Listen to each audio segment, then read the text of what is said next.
Welcome to the Slop Temple. We pray this video helps. You start by making sure power and connectivity are stable. Plug the AirPods Max into power or charge them to at least 50%. Firmware updates need steady power.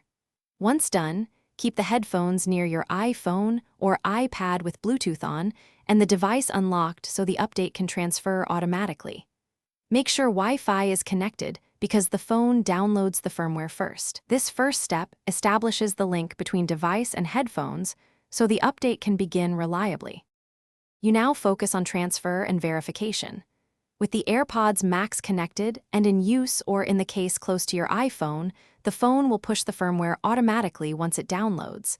That can take 30 minutes or more. If nothing happens, restart your iPhone to reinitiate the connection and keep Bluetooth and Wi-Fi active. Once you think the update ran, check Settings, General, About. Then your AirPods entry to view the firmware version. That tells you whether the process succeeded. You wrap up by confirming success and handling issues. First, verify the firmware number in Settings and Test Playback, Noise Control, and Spatial Audio so you know the new firmware is active.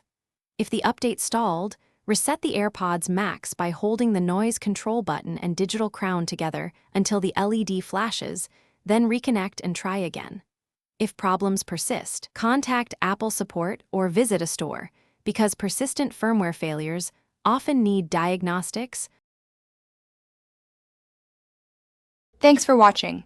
Consider subscribing if we helped you.